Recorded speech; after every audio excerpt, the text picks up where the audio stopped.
They should throw Andrew underneath the jail just for being best friends with Jimmy Savile, dude. I mean, you look at this guy, and this guy, they used to give this guy carte blanche. One of the most demonic stories that I've ever he's heard. Jack the Ripper, practically. Yeah, but just with... He's Jack the Raper, dude, is what he is. He was a front. There's pictures of him with the Yorkshire Ripper. Like, literally pictured with this guy who was a known rapist. There's a dead body that was found close to his residence, I think, in Yorkshire. And when he died, somebody went to that place and wrote, "Here lies the beast," Crowleyan term of beast, which I think is totally fitting. He's clearly an occult, like a high-level occultist. There's no question about Savile. It's connected. I mean, he's in the Epstein files. They have him in New Orleans. It's a crazy tie-in to True Detective with all these guys, Weinstein and Epstein. And that's 20 minutes away from where the right. It's over the Hosana Church thing is. Yeah, it's over the lake. Welcome back, everybody. Today we're cutting open one of the most layered crime stories ever put on screen. It's True Detective Season 1. Why should I live in history, huh? I don't want to know anything anymore. On the surface, it's a murder investigation in Louisiana, but underneath, it's a dense web of occult symbolism, hidden power structures, and the unsettling idea that something darker is operating just beneath reality. Throughout the season, certain images repeat with purpose, spirals carved into flesh, antler crowns, stage-like ritual offerings, crude stick structures left behind like markers of something ancient. Like, these aren't just set dressing. They tie directly into the mythology of the King in Yellow and Carcosa, a place that feels like less a physical location and more of a psychological threshold into chaos, control, and belief. This is a world where nothing is solved. That spiral symbol doesn't just belong to Season 1 either. It reappears across the True Detective anthologies. It's kind of a signature, often interpreted as a representation of dissent. It's not just a cycle, but a downward pull into deeper layers of corruption, secrecy, and increasingly dark or transgressive practices. Whether you read it as philosophical, ritualistic, or purely symbolic, it does suggest that once you step into that pattern, you don't just repeat, you spiral further down. And one of the things that makes that season hit harder is it feels grounded. And that's because if you look at some of these real world cases, echoes start to appear. Hosana Church scandal in Louisiana is one example often discussed, where documented allegations of abuse, coercion, and institutional silence expose how long harm can persist when systems protect themselves. It's important not to conflate fiction with reality, but the parallels are enough to raise uncomfortable questions about power, secrecy, and what gets hidden. And that's where True Detective lands its punch. It's not just about the occult. It's about how symbols, belief systems, and isolation can be used as tools. Look, everybody's seen the meme. Someone once told me time is a flat circle. But the spiral suggests something even darker. It's not just repetition, it's descent. Everything we've ever done or will do, we're gonna do over and over and over again. And that little boy and that little girl, they're gonna be in that room again and again and again forever. And today we're joined by William Ramsey. Look, William Ramsey is an attorney, author, independent researcher known for his deep dive investigations into occult networks, West Memphis 3, smiley face killers, pattern of suspicious water-related deaths. He's a UC Berkeley history graduate, California licensed attorney. Ramsey built a reputation by tracing how occult ideology, symbolism, and clandestine subcultures intersect with real-world crimes, disappearances, and extremist movements. He is the author of multiple books on Aleister Crowley, Order of the Nine Angles, Adam Waffen. It's occult influence in modern culture. He produced a documentary about the SFK phenomenon. It's smiley face killers who was abducting and murdering young men in the US and the UK. And it helped popularize that theory about the SFK. That's gained a major precedence now. And it's helped turn it from not just a theory to it's really like a pattern of phenomenon, like certain water-related deaths of college-age men. Through his podcast, William Ramsey Investigates, he continues to publish research on occult cases, positioning his work as part of a Christian ministry aimed at exposing the hidden systems of deception and violence. Look, before we get into True Detective, like I just mentioned, the SFK, did you get a chance to research Jimmy Gracie? Has that blipped your radar yet? Or yeah, it seems to check all the boxes. Yeah, it sure does. It's one of many. There's a lot of cases in Europe. And my second documentary about SFK the global slaughter continues, kind of reinforces that this is kind of like a global phenomenon. And the Jimmy Gracie case was one that happened very recently. Barcelona. It's one of many that's actually happened in Spain. I've covered one that was in Madrid, a very similar case. But it fits all the kind of standard MO for these types of cases. A guy gets separated from his friends. He's college-aged, athletic, seems to act strange, and then, like, disappears, and he decides to, before he's so-called, the cover story is that it's an accidental drowning, like all these other ones are termed, but before he decides to accidentally fall into the ocean and drown, he drops his phone, right? And also his wallet is found in the water. So before he decides to accidentally drown, he makes sure to leave his phone on the ground and chuck his wallet into the water. So these and disrobe. So like his clothes are missing. These are very similar to like one of the big cases, Riley Strain, that happened in Nashville. Yeah. But it's just one in a long series of events, of hundreds and hundreds of these things happening within a kind of a time frame that starts in the 90s. So I put Gracie in there. Unfortunately, he's lost. He was missing for kind of a short period of time, considering, some of these other cases that have happened in. What do you think? That's because of the coverage that it got? I think usually so. Some of those cases, no one ever heard about them until, guys like you started talking about them. But this one was all over the news as soon as it happened. It might have to do with, him being an affluent white guy, that's across seas. But, It just seems like the SFK thing is in the forefront now. And so these cases are getting a lot more coverage than they normally would. So then they don't have as much time to hold the body and then redistribute it, I think that might be the case. But there was another one that happened back in 2022. He was Levi Davis, another 24-year-old, October 29th. This is around this very common time around Halloween. So he disappeared, later to be found in water in an Irish thing. And they found his passport, So these guys, like, before they accidentally drown, they leave a lot of evidence lying around. Like, same thing happened with Riley Strain in Nashville. They found his card on the side of the river. So it's like, so these are things that don't comport. I mean, some of his clothing was missing too. They don't comport with an accidental drowning, particularly if they don't find the body. Riley Strain was missing for 2 weeks. Are you guys familiar with Rasputin's drowning? It reminded me of that, where it's like, this is a person being murdered, and then the drowning is sort of, the overlaying cause of death. But obviously, they didn't die from drowning. Right. Yeah, I think that's the basis of this, is like, these are staged drownings. Yeah.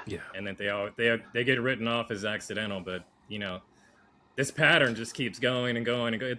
Pretty soon, it's you know what I mean. It is a pattern. It's not not a coincidence, or not just a bar graph that shows all these things lining up together. Yeah. I think a lot of these guys have injuries. Yeah. A lot of these. Yeah. They say Jimmy Gracie had bruises, and they attribute him to, like, bouncing up against the water. But your body doesn't bruise if you're not alive. It doesn't. You don't do it. That's a. So I mean, there's so many. I can list the cases off the top of my head. Dakota James, McNeil, one of the early cases in New York. These guys all had pre-existing so-called, quote, drowning, unquote, injuries that aren't consistent with drowning. So it's obviously a cover-up. It goes back, even the mob used to dump people in water to kind of confuse people not to be found. So these types of accidental drownings or stage drownings, like you said, which is also a great site. Like, I recommend Jim Smith and Stage Drownings. They've done exceptional research. I mean, Jim Smith was my researcher for the original documentary that they were the original people that actually put this theory together. Well, the originals, the actual first two guys are Gilbertson and Gannon. That's who it was, Gilbertson and Gannon, yeah. They wrote a book called, the book is, what is it called? Something in forensic drowning. I forgot what it was now. But they were the first two. They kind of came together as independent researchers, like many of other, like I came across Jim Smith as an independent researcher, but those two came from different places, New York and I think it was like somewhere in Minnesota, because they saw similar things happening to college-age kids. And one is a professor, and the other one is a police officer, or was a police officer. So it's been going on for a long time. So I have a question, if it's okay. Why do you guys think college-age kids are being targeted, right? That's a really specific demographic. It's a really good question. I mean, why is this type of MO, or why is this type of crime specific? And there are outliers. There's younger ones. There's other disappearances of kids and adults and women too. So you have to this is a generality. Yeah. I think a major part of it is just the partying. I think that they're young people. They're unpredictable. It's easier to think a guy can get hammered and fall off a bridge than, if you abduct a you know what I mean? I think it's just an easier cover-up story. Interesting. And it's easy targets too. I mean, you get these guys in a club, they're already drunk, you spike their drink, then all of a sudden and this is another thing about them, is they always seem to find the gaps in the closed circuit television, in the cameras. They always seem to find these voids, and then that's when they disappear. It's like, so there's a lot, in my opinion, there's a lot of pre-planning and a lot of premeditation involved in these cases. And I think you see the same thing, like abuse of women. There's so many stories of women being drugged and abused. Maybe not killed, but definitely roofied. Like there's a legion. I mean, I could write another book on that. Yeah. Because there's just so many people have been caught roofing women and abusing women. So this is something where the victim is male. So in my opinion, I think the majority of these perps, and I have a whole thing in my book. My most recent book is about SFK, but I have a whole chapter about these types of crimes, like I call it offender typology. So the offender's interested in men. He's gay. And some of these guys outwardly are not gay. They have marriages. They have girlfriends, but they're bisexual. So there's a lot of cover and deception and things like that. But I think really the ultimate thing is, why do these crimes emulate this? Or why are they like this? It's because the males are targeted for one reason or another. And I think that also there's a strong undercurrent or current of LGBT type stuff involved in this.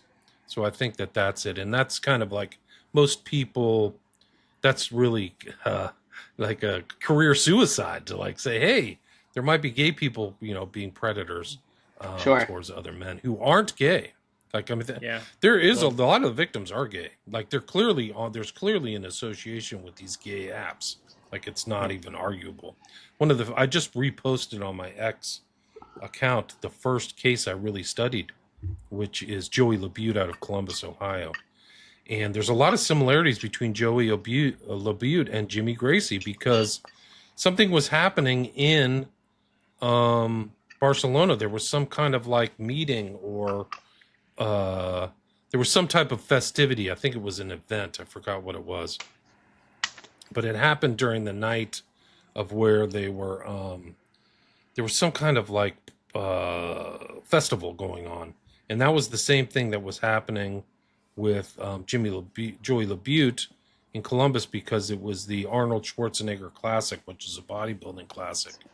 So people were flying in from all over the world. And the similarities really are the same between LaBute and stuff. And also that one was very strange.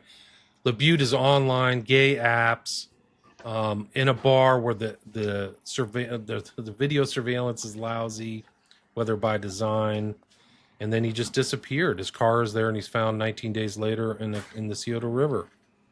So that's where it all started for me. So you can check out that video. I have like a 20-minute video on X. But it just shows, once you study these enough, you just see the same MO over and over and over and over again. I had another question. As soon as you mentioned LGBTQ people targeting another group of LGBTQ people, I'm wondering if you guys are familiar with this new theory around the SS, a lot of them being gay and then taking it out on their lower officers? Because this kind of reminds me of that. Yeah, I mean, I think that's true. I think there was a lot of the gay people were in the Nazi movement.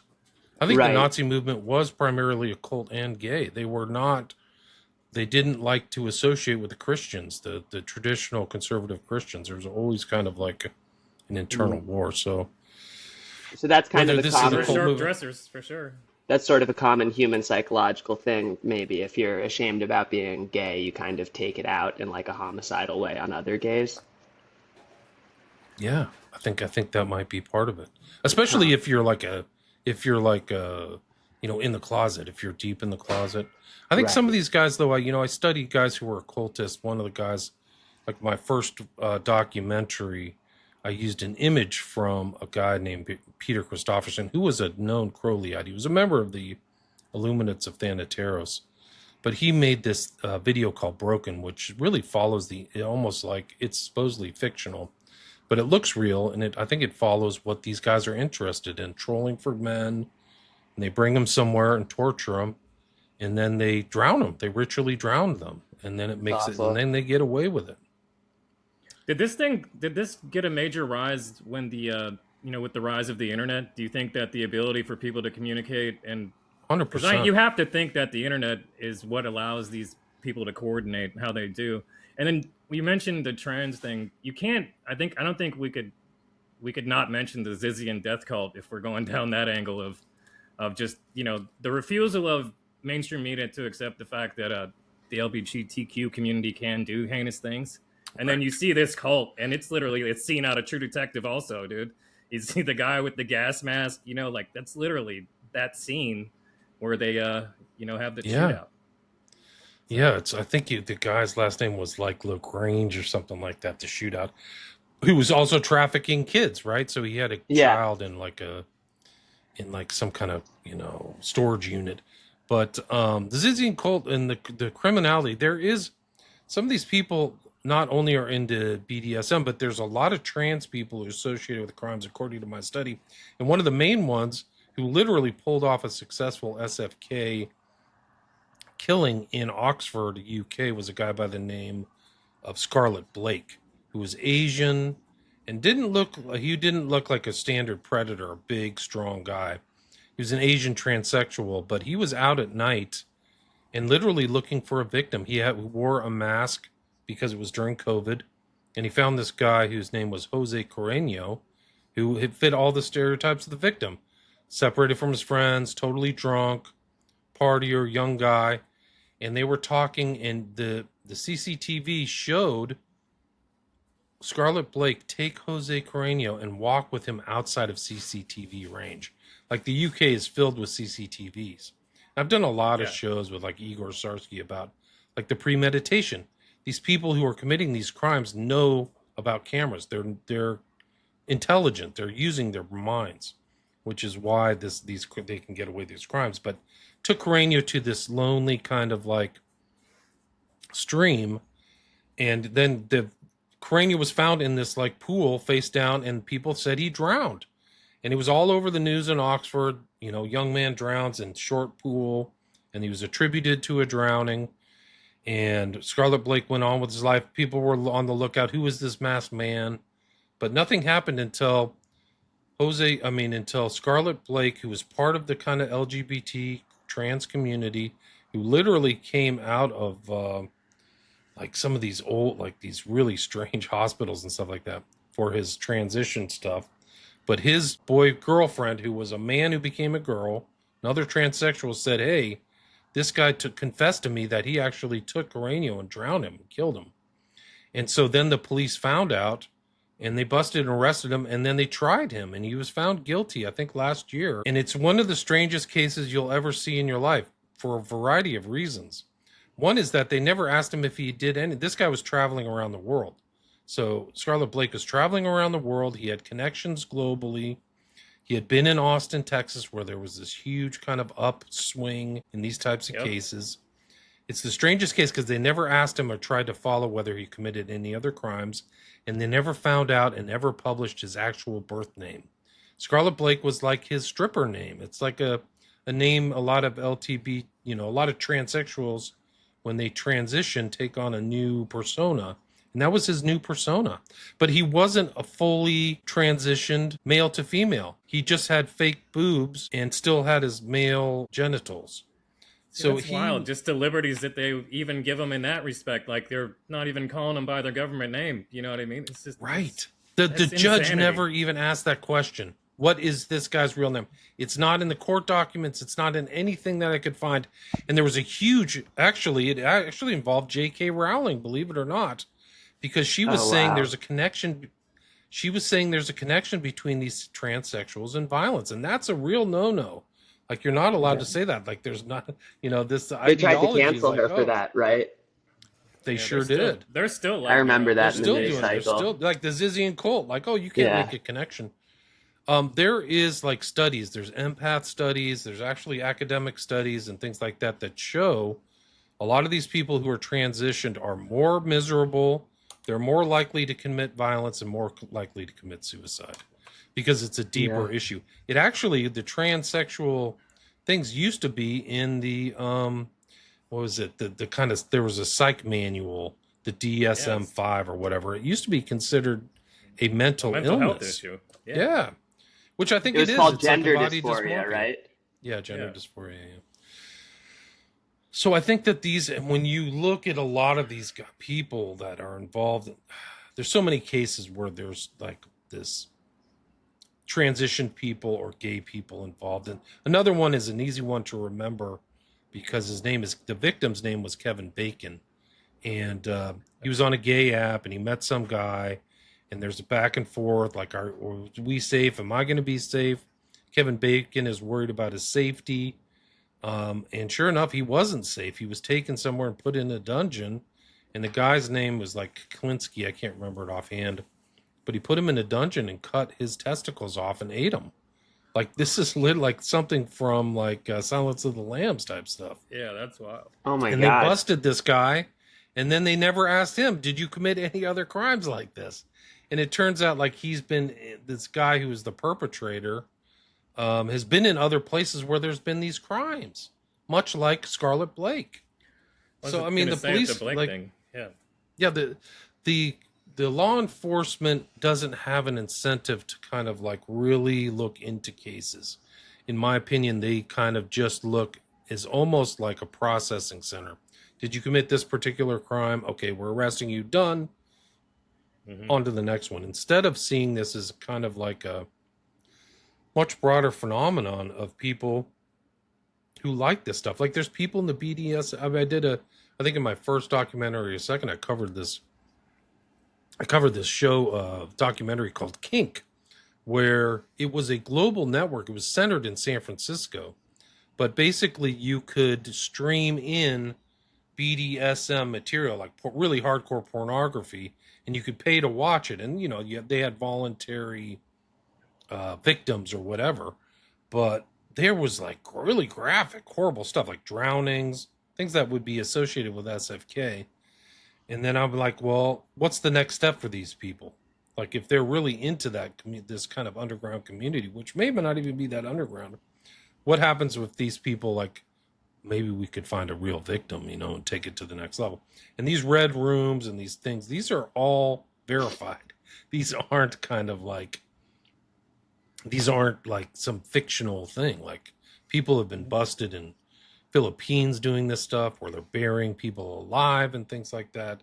And even like looking through the Epstein files, there are references to really hardcore CSAM material, which is not all of it isn't released, but the stuff that filtered through to the public is some of the darkest stuff imaginable. Like Epstein was a demon and his network is totally evil and he's involved. He's seen in stuff where like I don't even want to talk about it, but it's basically the abuse of like prepubescent kids.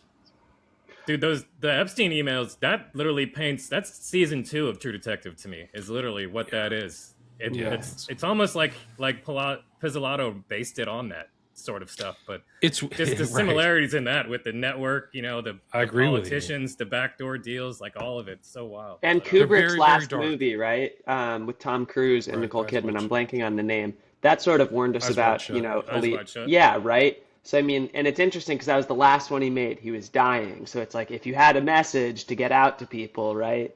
Like, and you can't be silenced because you're dying anyway. And there's 20-something minutes of never seen footage that were cut from his director's cut versus the theatrical release.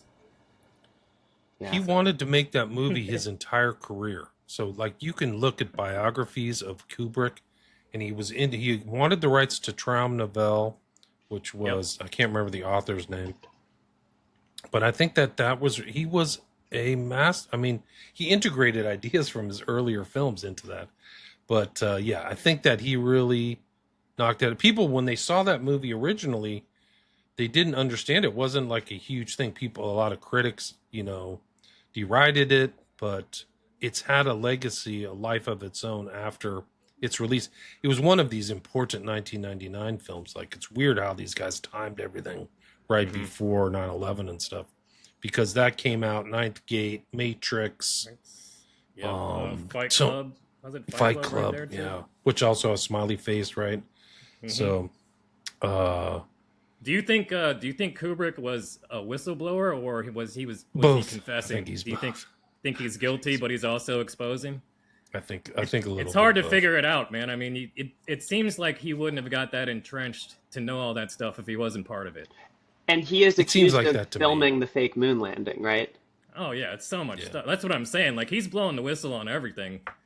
But is he doing it because of a guilty conscience, or is he just literally trying to tell everybody? Or is it how the occultist people do, where they have to tell you what they're doing in order for it? You know what I mean? So they make you, and that's how you get you're like, sort of, you're okay with it. If they let you know, hey, we're screwing you over, we're doing all this weird stuff out in the open, you're just like, oh yeah, that's just blah blah weird Hollywood babble, and you're like, no, this is what these guys I think that he was involved. If you go back and look at Lolita and some of the rumors around Lolita and the casting of Lolita, which ties into Epstein as well. He had he actually had very close connections to Nabokov through a guy by the name of Richard J. Epstein, another Epstein, not related to Jeffrey, but he had a close relationship with another Epstein. But if you look at Kubrick and his earlier stuff, there are themes of pedophilia in there. And there's been accusations of him. If you look at The Shining, it's actually kind of like intuited, or you can deduce that this, like, the reason that the little kid is broken is because the dad hasn't just beat him up or broke his arm. Like, there's abuse. And it's referenced in a lot of the stuff, like Catcher in the Rye and things. But I think that, I mean, to kind of sum up or answer your question, I think that Eyes Wide Shut was a part confession and part expose. I think so. I think he knew all that stuff. He had one of the things about him, you talk about the moon landing, he had a very close relationship with Arthur C. Clarke in the writing of 2001, the film and book. And he kind of, Clarke says he got screwed over by Kubrick. But Clarke is kind of like a known, like, pederast.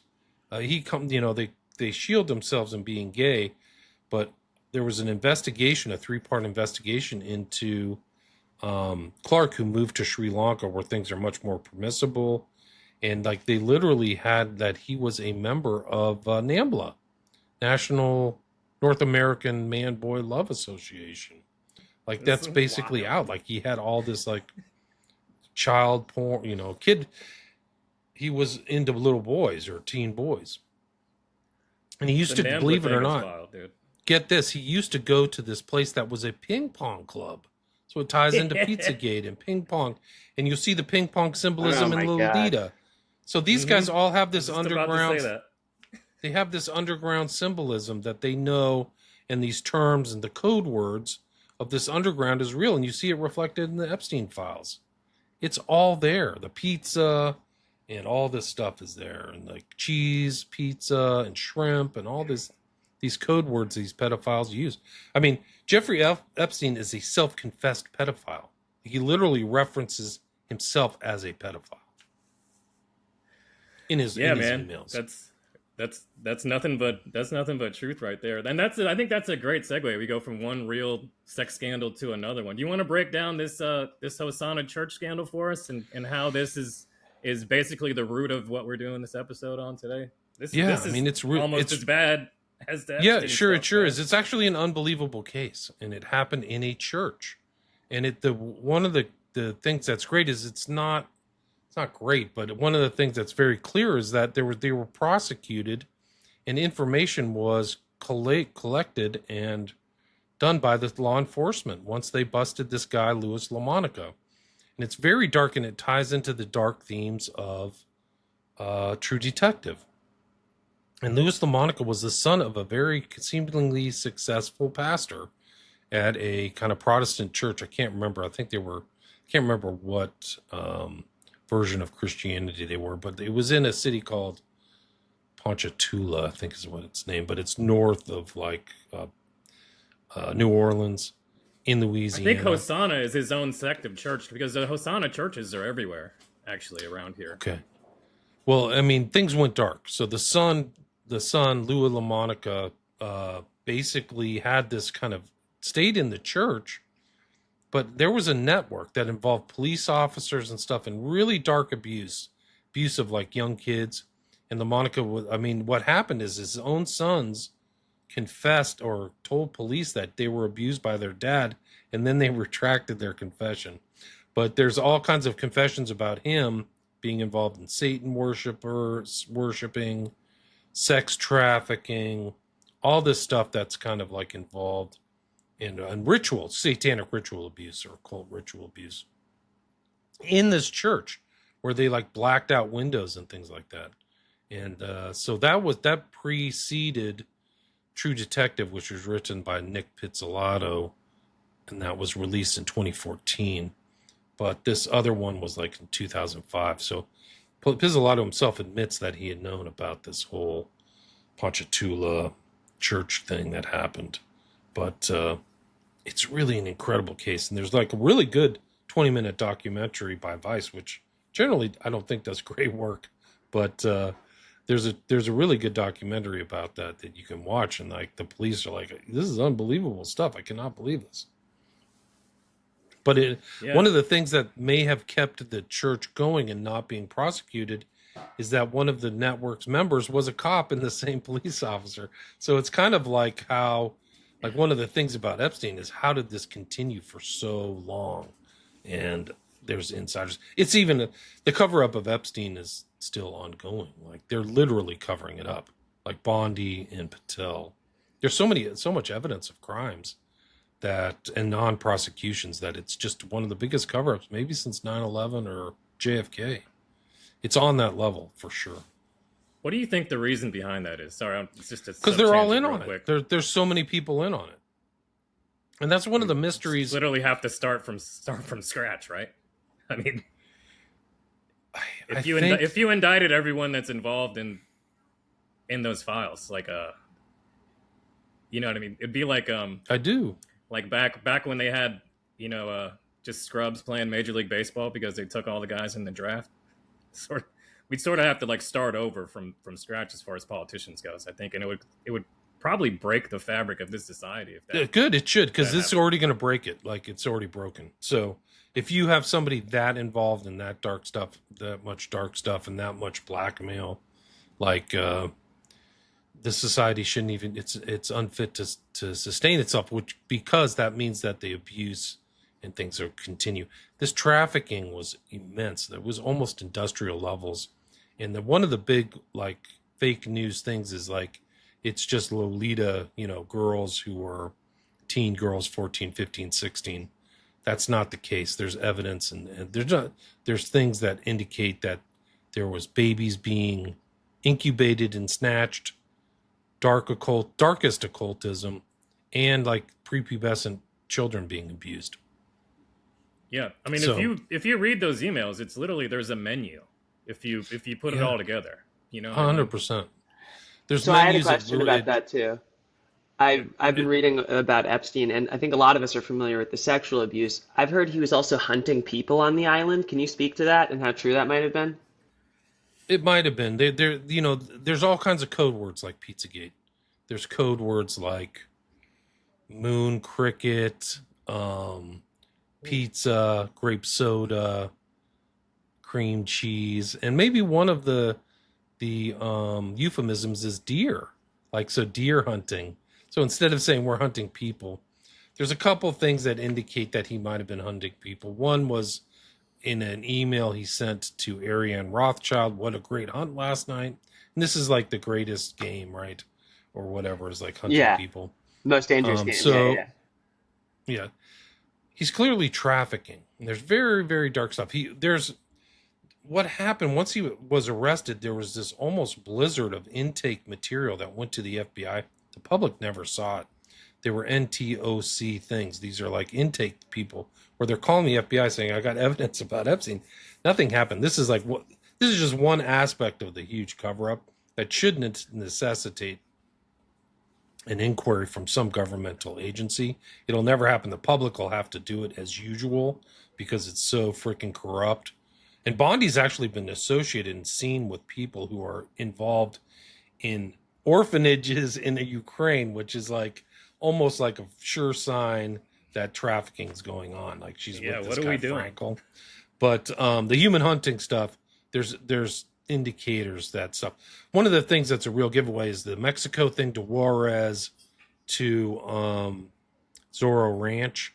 And this is another kind of route of illegals and sex trafficking from South America, is from Mexico through Juarez and into the north. And they were saying is that all above ground, or is that any of that underground? The pipeline. Well, it's known above ground, but it's clearly underground. Like they're this. You know what I mean? Like, are they using tunnels to get in to move people? Because I don't think they need to. I think they can just put them on a plane and fly them around. The Biden administration, you didn't need to. You can just right. The Biden administration was the Epstein network too, much like the Trump administration. Yeah. It is the Epstein. I mean, network. I don't think anyone's innocent. Lutnick, I don't think we can Kushner, name a president these guys that are we've all been involved. alive to see. Yeah, they're all involved. And that's the kind of mystery of True Detective. So this whole like fake fictional thing, the character Rustin Cole goes and sits with the Reverend Tuttle. And he's like, "Oh, I need your help. Oh, I wish I could help." And then he finds out later, and it's one of the crucial scenes. And I played it into Epstein Files on my X, like on a video. But the kicker is what the giveaway is that Rustin Cole, when he leaves the police department, he goes to the safe of Tuttle and he finds the CD with the ritual abuse, and then Tuttle supposedly kills himself. But so Tuttle's in on it. So these guys are all in on this stuff. They had to have known how much abuse. Trump and all these other guys knew how much abuse that was going on. But anyway, wasn't there alleged photos and videos in the Hosana thing? But they never. Police never let them go public. Yeah. There's definitely like an audio confession. But the real thing is that all these things through Juarez and going up to Zorro Ranch, and I think it overlaps with this whole thing called femicides that were happening in Juarez, where young women are abducted, tortured, and murdered and left in the desert. So, I mean, it's really dark. So these are just one aspects. There's weird things in the Epstein files where he's like, Epstein types like send him a smiley face.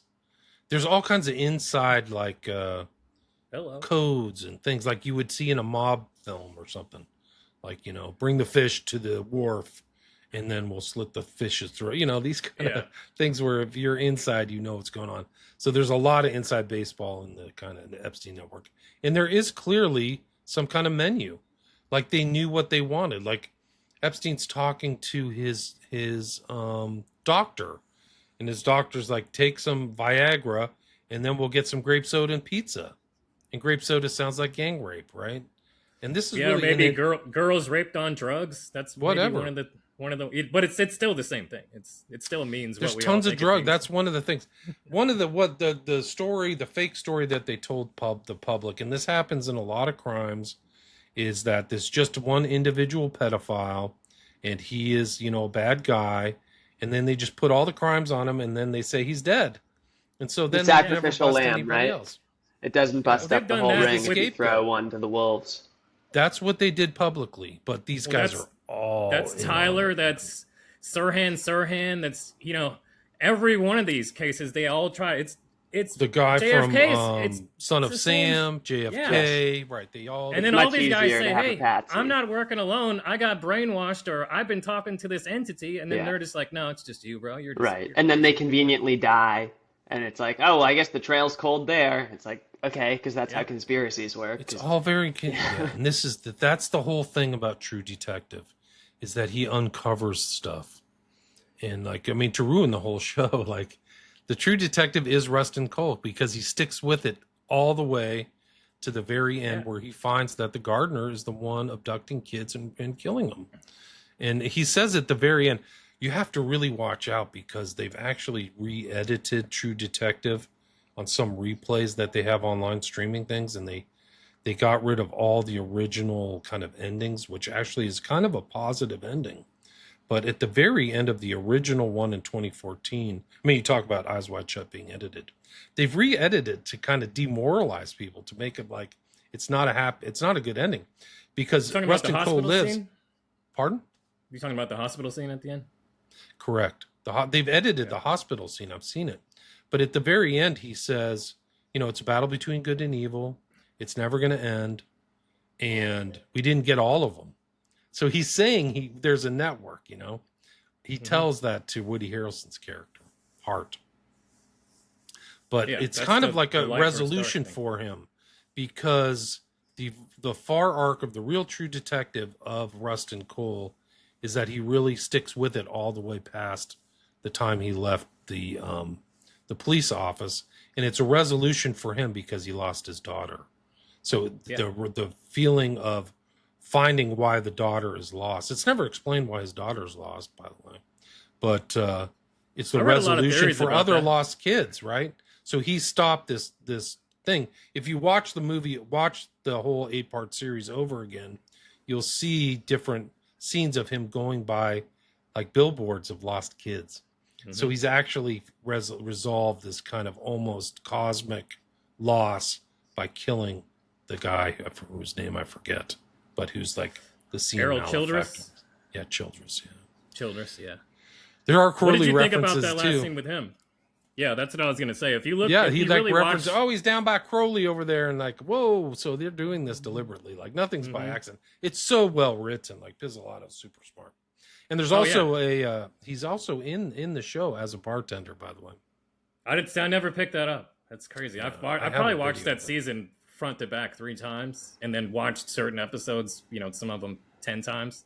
Everyone the one scene in True Detective that I think doesn't fit is the best one. Also, it's just the 6-minute uncut scene where he's running through the ghetto with the biker gang. Right. Yeah. Doesn't really fit into the season at all. But that's just another example of how much of a just genius Pizzolatto is. You know what I mean? Both of those guys, for people who don't know, both of the actors, Harrelson and McConaughey, were put up for, I think, what's the TV award? Emmys? Yeah, Emmy. They both were put. They didn't win, but they were up for an Emmy. Yeah. I think that's the best, like, cop to cop relationship. Like, The Wire has a couple that are close to as good, but like their bond in the show is so real and palatable. That's Pizzolatto right there. He's the bartender. Yeah. Oh wow. Yeah, that definitely is him. Can you hear the audio? No, I can't hear the audio.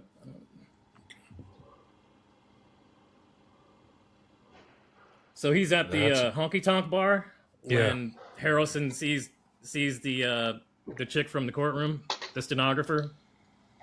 He's the bartender, okay, makes a lot of sense. Did you want to go through those slides? Sure. I mean, I don't know. Can you see this guy? That's Louis LaMonica there. Yep. Former pastor. So it's just like Pastor Tuttle from True Detective. But the other thing, the potency of True Detective and Eyes Wide Shut is that people are still referencing these things through memetics and through memes and references in social media to this day. And I think that shows the kind of sub rosa subconscious impact of these shows. Like people know this shit's going on. You know? I've seen 20 different memes of the time as a flat circle, man. I mean, they use that constantly. And even that, I mean, that's such a prescient way of being like, this show is going to outlive just its production, right? Like, that's such a specific phrase to be like, don't just look at this as TV. Like, this stuff is going to keep happening. Right. It's happened. The Epstein Files is a perfect example. They're telling you this. I got my own big hug mug here, man. That's it. That's one of the memes. So There's LaMonica, 2008. And this is the network. So this is another story where they just show it's Lou LaMonica. He did it, but it's not the case. There's other members. The one guy on the top left, I think, is the cop. There's his wife. Is that Labatt? Chris Labatt? Is that guy's name? I can't remember his name offhand. Yeah, it's Labatt. And then Austin Bernard that's the guy right here. Yeah, Bernard is the smiling with the rosy guy. cheeks. Yeah. He looks very happy to be in trouble, even in his mugshot. Yeah, it's weird, and that's the guy that's infant abuse and stuff like that. Either he was the one that was one of the insiders on the church that was making sure it went over. The Labatt guy was the cop that they had that was helping keep that thing under wraps. But I think there's an old lady, it's like a satanic network. It's so creepy. It's wild. It's wild. It's and then if you watch, because I watched the actual news short that came out in Louisiana. When they said, hey, they'd arrested these guys, and it shows this shot behind their church, and it's just like a pile of toys and clothes and all this shit. And then you look at that scene that we were just talking about where Rust is down in the catacombs, and then it shows that just pile of clothes, and it does it, and in church it does it too. They have a shot in church where it's just children's clothes and toys in this corner, and then it's just like, wow. So literally.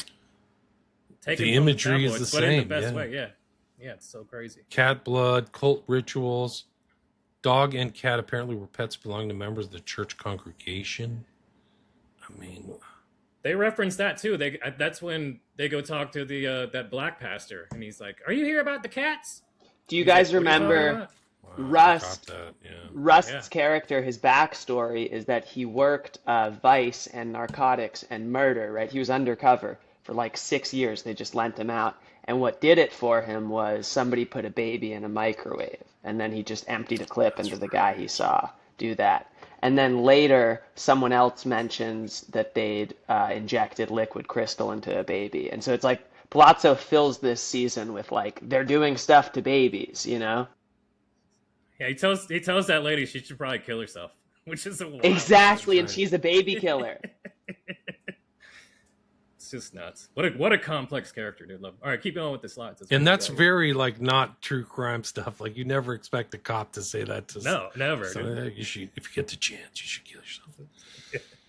4 charged in Ponchatoula's church sex abuse. So this is all in the news. That's the whole thing that's interesting about Hosana. It's not some liminal case. It's these are concrete things. The girl who went out to talk to the cop from Vice.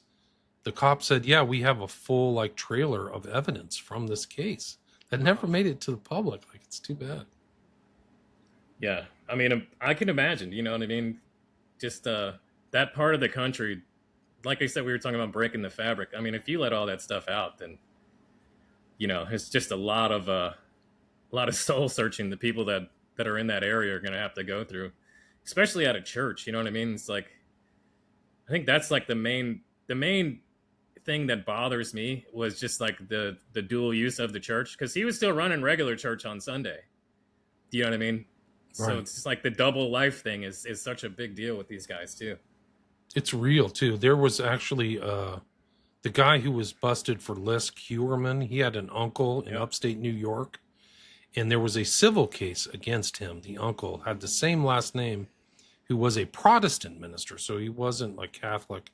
But he externally was this kind of holy guy, and people sued him for satanic ritual abuse in the church downstairs in the baptismal font, and they paid it out. This is recently. This is within the last 5 years. Dennis Rader was another guy that was a big. He was a they deacon busted in his him church. In church. Yeah. He was sending emails from the. You brought the list guy up. Do you think he was working alone? No, I think he was. And there's no way. There's no way. It's the same thing. He's going to sex clubs in New York City and Manhattan. He's trolling all the time. He's a purveyor of escorts. Yeah, there's other stories around that time. Yeah, that's wild. I mean, and he's going around. He was apparently in his family unit. He was kind of the social organizer. People. It's hard to believe his wife didn't know what was going on. It's the same story of some of these other things. You can plead ignorance, but come on, man.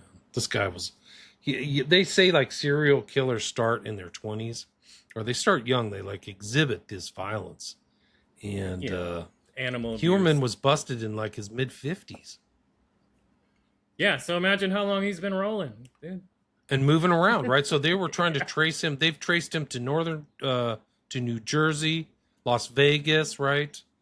So like that was his thing. Is like he liked. So instead of like the target is males, he liked like diminutive females, like short, small females. That was his thing. Yeah, there were majority of them were sex workers too. That didn't he? One of them he took. And then he had her cell phone, and then he would call the family. Did you hear that story? Yeah, he would talk to the little sister and tell her she's next. Like, that's insane. It's just really dark, stuff, man. He was he's totally evil. What's weird too is why haven't they prosecuted that guy yet? Why isn't he being in court? Like, I mean, you're supposed to get a speedy trial. I mean, do you think it's because they're trying to find locations of other bodies with him? It doesn't. That's not something they normally do, like we previously discussed, but. You know, maybe they're trying to do it right on this one. I don't know. I don't know. I did a show with the guy who was kind of represented some of the victims, and like his daughter, Huerman's daughter, was into like pedovore art, and like the Burke guy who was the cop was caught with like a snuff flick and was corrupt as all get out. Like, I mean, it's the environment, or that part of the environment of Long Island was just super dark. Like, wow. Like, there's like in other homes that aren't associated with Huerman. Like, whoa. Yeah. Even that relates back to True Detective, because sure does. When you look at Errol Childress, when you see that shot from him from behind, he has that spiral carved into his back. And that's when he stabs McConaughey and he says, "Take your mask off," which is a direct reference from the Yellow King, but it's also a direct reference to the abuse. When you see the guys with the mask, you figured he came up in that cult. He's a Tuttle. He was probably abused as a child, and that's like one of the driving factors in how nuts this guy turned out being. Not to mention that he's probably inbred. I mean, the scene with is it the sister or the mother? I can never tell. I think it's got to be the sister based on the age, but that's that disturbing scene where you get introduced to him. He's just walking around in his underwear, and then he starts spouting off like Andros Broja or whatever, just like the guys that write all these, Robert Chambers. He's just like, he sounds like he's not an inbred hillbilly. You know what I mean? This guy is he's a smart dude. He's sadistic, but he's planning. You know what I mean? He's cunning. And the accent change is unnerving, Levi, right? Yeah, where he alternates that's the weirdest part. This effete British gentleman to Louisiana Cajun swamp fisherman, and it's like, are you an inbred, piece of trash, or are you this brilliant serial killer who's moved territories multiple times, maybe even changed MOs to duck the police? Like, well, he used those two hurricanes. He used the Hurricane Andrew and Hurricane Katrina. Even right now to this day, I think there's 705 from Katrina that aren't found and 140 from Andrew. So that's almost 850 possible homicides that are still, you know what I mean? If you think about these guys working down there, it's a wild Look at these things that happen, like in Haiti, where that earthquake happens and then all these people disappear. Or even in, stuff that we know of from Pizzagate, that one woman. In Haiti's highly occult, dude. I mean, just their religion is basically occultism. Yeah, it really is. And it permeates the whole kind of, new world, North and South America. A lot of that black magic goes into Brazil, too. Like the Hat Man, and there's really crazy stuff in Brazil. But, yeah, it goes back to it. Eyes Wide Shut and True Detective are important because they're going into something that people don't delve into. Like, imagine there was something in one of these reports in the Epstein files where somebody said, the question is, how long has this criminal activity been going on? And the person responded, 40 years. So these guys, at least underground or overground, are doing all this trafficking, raping, and crazy stuff for decades. Jeffrey Epstein was involved in this stuff for decades. Well, there's a 30-year bio on Andrew just through those emails, if you look at them. Right. So and just some of the pictures are damning. It's interesting too. Here's another thing of like the cover up. They didn't get him for his sex crimes. Like there's a picture of him straddling or over some girl on the floor who looks to me like 12 to 14 years old. It's not a full-grown woman. Obviously drugged or passed out. Like she's not coherent in that picture. They got him for like sharing trade secrets or secrets from, like Secrecy Act stuff. Like that's amazing. Like this guy, and the stories of him are just awful, like are terrible. Yeah. The references to him and Trump aren't good either. Well, they should throw Andrew underneath the jail just for being best friends with Jimmy Savile, dude. I mean, you look at this guy, and this guy. That's like a children's character. Yeah. It's like a children's character. Yeah. That's one of the most demonic stories. He's Jack the Ripper practically. But yeah, he's Jack the Raper, dude. Is what he is. He was a front. There's pictures of him with the Yorkshire Ripper, like literally pictured with this guy who was a known rapist. And there's a dead body. There's a dead body that was found close to his residence, I think in Yorkshire or somewhere in northern UK. And when he died, so he had a place up in Scotland, and when he died, somebody went to that place and wrote, "Here lies the beast." So he called him like something like Crowley, Crowley, yeah. Crowley in term of beast, which I think is totally fitting. He's clearly an occult, like a high-level occultist. There's no question about Savile. And it's connected. 100%. I mean, he's in the Epstein files. They have him in New Orleans. I mean, it's a crazy tie into True Detective because somewhere around the turn of the millennium, he was at some kind of trade show in New Orleans with all these guys, Weinstein and Epstein. And that's 20 minutes away from where the it's over the Hosana Church thing is. Yeah, it's over the lake Pontchartrain. Lake Pontchartrain, yeah, it's right there. Yeah. That is a wild connection right there. It is a wild connection. There's so much information in these files that should necessitate an investigation that it just shows all these guys are corrupt to the core.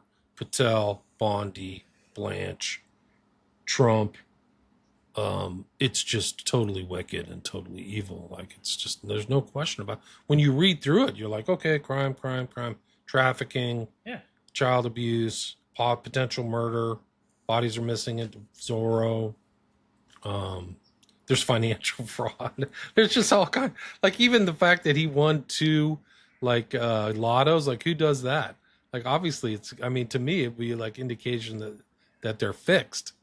So then you have to like investigate the lottery people. Like how are these all things being fixed? Who's won?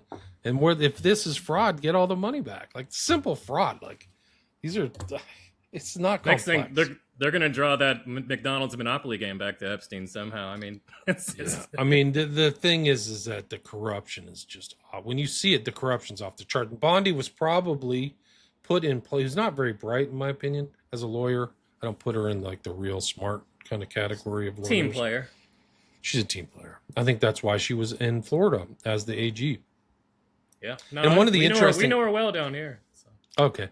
Well, one of the interesting things about like since the Epstein files have come out, the FBI and the DOJ keeps publicizing all of these pedophiles and other groups that have been busted. And to me, that's a huge tell, is that they're kind of showing like we're really going after these people, but not these types.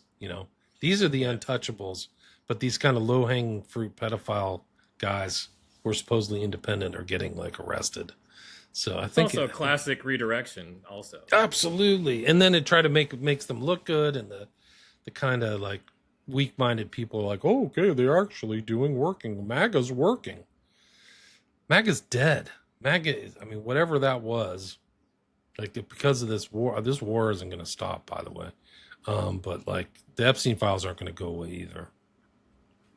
No, I mean, they've been planning this war for 30 years. It's what's really scary is that the U.S. is involved in this kind of regime change agenda that's been going on, like you said, 30 or 40 years, and it's not going to stop. And you can tell because we bombed Iran last year, right? And like, okay, well, it's a 12-day war, and they just kept the pressure going. And then they tried to destabilize it, and then they decapitated. So it's really just an ongoing war. And February 28th or whatever, when we tried to destroy the government, was just another step in this long agenda. And it's the same thing against Russia. It's been like we're putting pressure on Russia. And Americans are naive to think we're not going to get touched, because these people are going to be pissed forever. Well, the thing is, when you bring up Russia, and that's obviously like a big driving force here, and I don't think people realize this, but if we move all of our troops back into the Middle East, then we're basically naked here, and Russia can reach us from both sides. Do you know what I mean? And they have the nuclear subs just sitting off the coast of Florida, like literally in the Gulf. It's just a matter of time before. It just makes us susceptible to enter into these wars, dude. Yeah, it's a matter of time before the United States get hit. It's never happened. Destabilization, cultural undercutting. I mean, it's just a matter of time, guys. And well, I think they're going to do what they did. I mean, I think Netanyahu's dead, or I don't know what's going on with him, but they're going to try to do the whole like decapitation strike on people in Israel and the U.S. I think that's what's coming.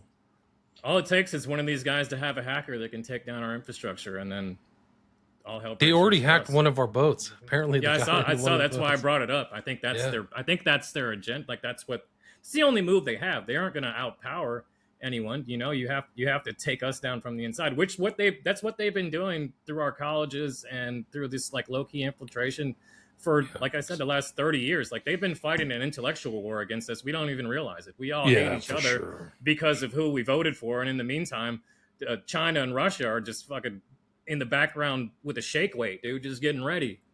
And that's crazy. Anyways, sorry, it's a side tangent. Let's get back to this. Well, it's important because like this it is very underground of True Detective is the Epstein kind of like network that they never divulged. Like Lutnick is literally right in the center of it too.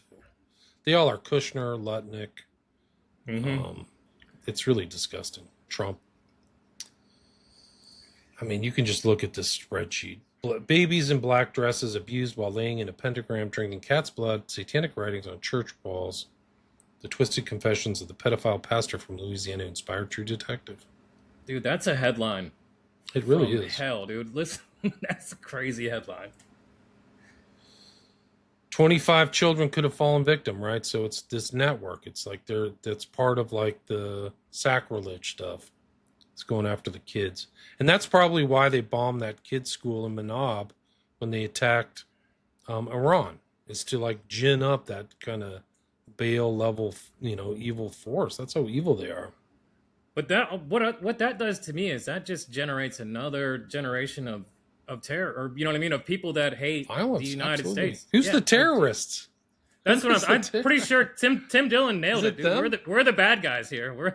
For sure. Yeah. Absolutely no question. We're the empire. We attack them. It's a war of choice. Yeah. We're the empire. Yeah, 100%. It's almost like Trump is like the Baron Harkonnen from Dune, almost. I was going to say Star Wars, exactly. Yeah, Dune, Star Wars. And we're not the Fremen, right? We are not the rebels. We're not the Rebel Alliance. We're not the Fremen. We are an imperial occupying power. There's absolutely no question about it. That's a great analogy. There's all these strange people. The guy smiling like the guy on the bottom left was like. That's a disturbing picture. The 1-year-old daughter in sick ritual. Yeah. I'll say in this one, they didn't let the wife skate off either. She ended up going to prison too. Yeah, I think there was like 3 or 4 went to prison for sure. Feces laid around. There was urine, so it's like all Crowley stuff. Like it's really dark. Like you read through what really was going on. There's the guy on the right, the cop. Patricia Pearson pleaded guilty to obstruction of justice, and Sheriff's Deputy Christopher Labat had all charges dismissed. Look at these horses. This is like the scene from True Detective where they're like on horses in black and white. The rural Mardi Gras, right? Yeah. I think they have a name for it. I can't remember what it is, but this is like. But yeah, they do sort of a ritual like that here. Sorry to cut you off, but it's right here, and it's just north of Parrish. It's in a place called Memphis, and they do like a Mardi Gras that's like that, where it's like this. It's a hoodoo. It's like Haitian culture, or they call them Geechee. It's like a Geechee type of Mardi Gras, where it's like swamp people, and they do the same stuff, where they have like these masks, these crazy rituals. Wow. It's not like the Mardi Gras where you go and you're getting beads and stuff like that. Like this is like an intense occult ritual. Wow. There's a lot of Mardi Gras type celebrations. Like Mardi Gras is the big one in New Orleans, but a lot of stuff in the Catholic world. Like, I mean, there's a big one in Brazil, obviously. I mean, we have Gasparilla here. That's right here where we live. Yeah. And there's another the picture of the horn god in the church. Oh, yeah. So that's Hosana Church right there, which is still extant in my understanding. It's still around. I was doing research this morning. Yeah. And that's how I know that there was a Hosana Church in Minnesota that was live streaming. And I was like, what? And I just clicked on it for a second. It's a totally, you know what I mean? But it's still like, I think Hosanna is a word that,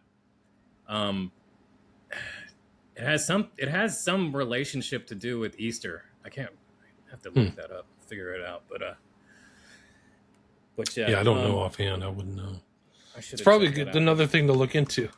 Jose, I don't know. It's so dark, man. This stuff is just crazy. But this is our world. It's all covered up. Incest, these things happen.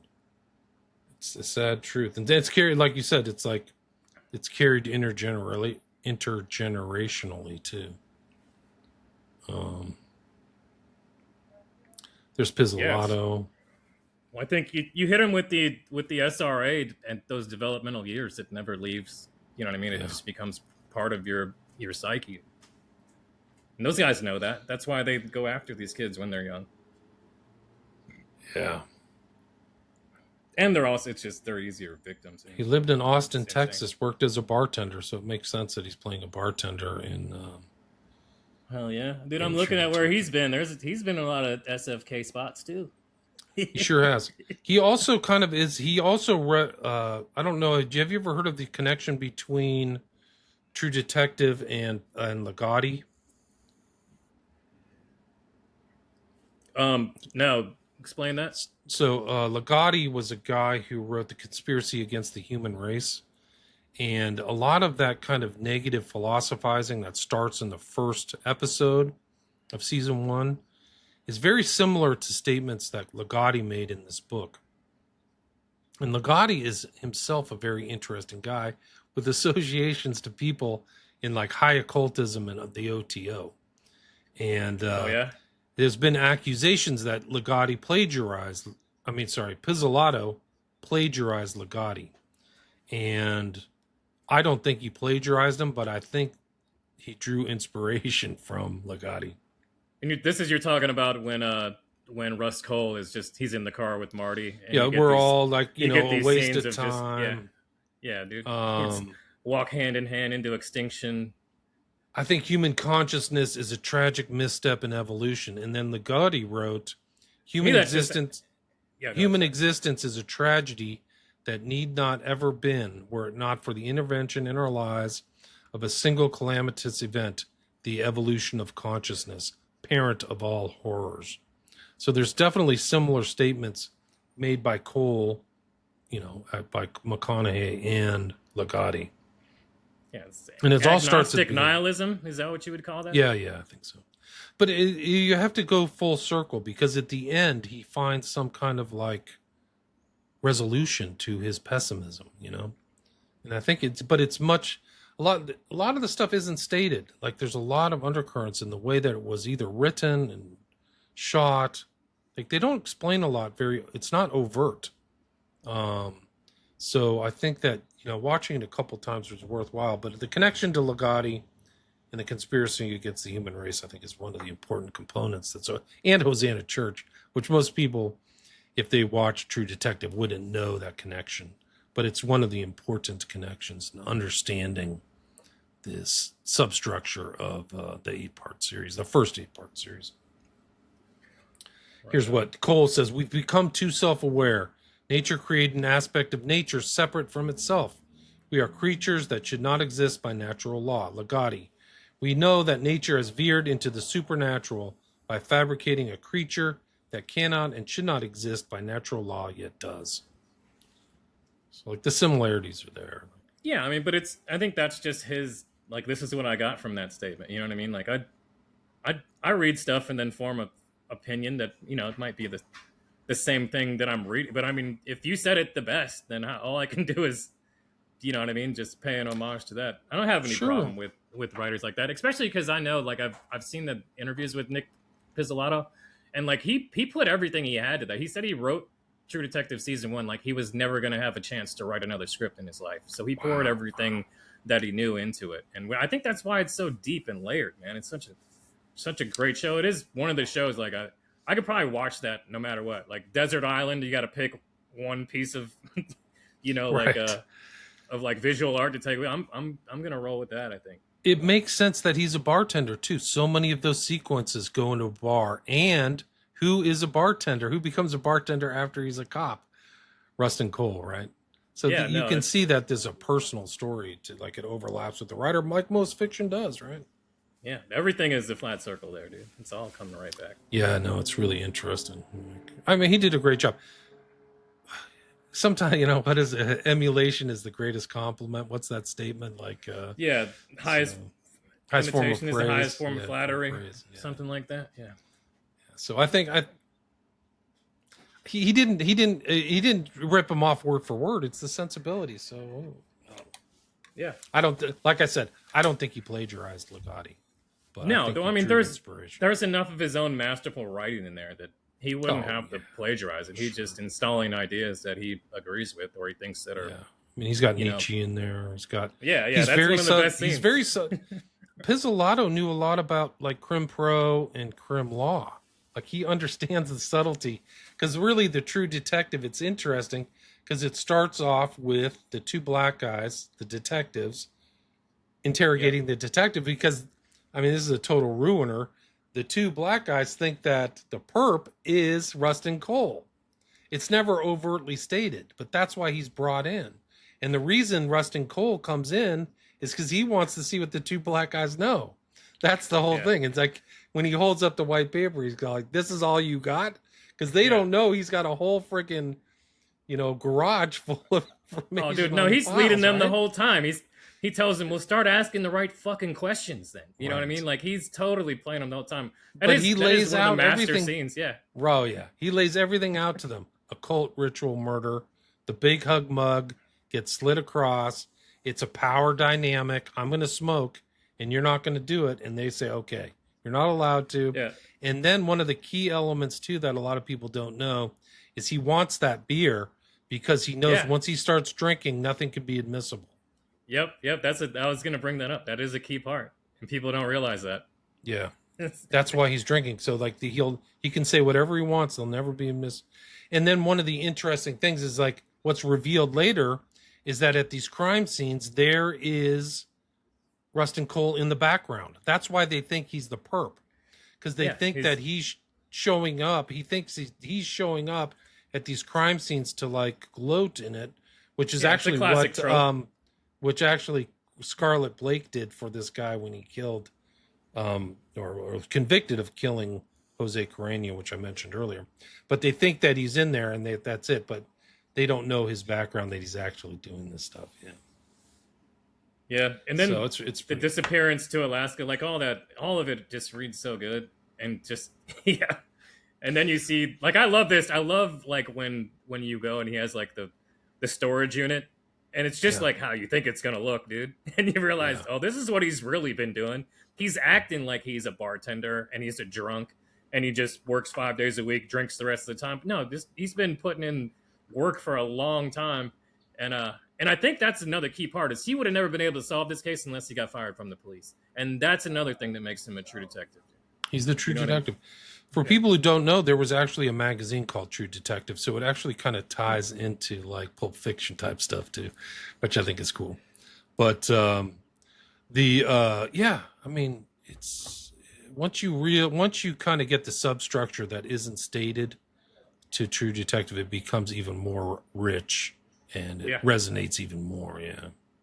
Yeah, and I think another part of it, and I think this is why people don't like season 2 because it's in LA. But if you look at season 1, the atmosphere chokes you out. It's humid, it's scary. There's some supernatural effect, and that is like the beauty of it. The way they filmed it, it makes you feel like, damn, this is a haunted place. This is an evil place. You have to make sure these pieces of trash in Hollywood didn't re-edit or edit out the original. People have to find the original because they edit out all these sequences where Rustin Cole's hallucinating. From the dusty mesa. Like with the birds and all this kind of dreamy. And that's a major part, too, because then, you realize that he's hallucinating. Now, what do you mean exactly, these visions you mentioned?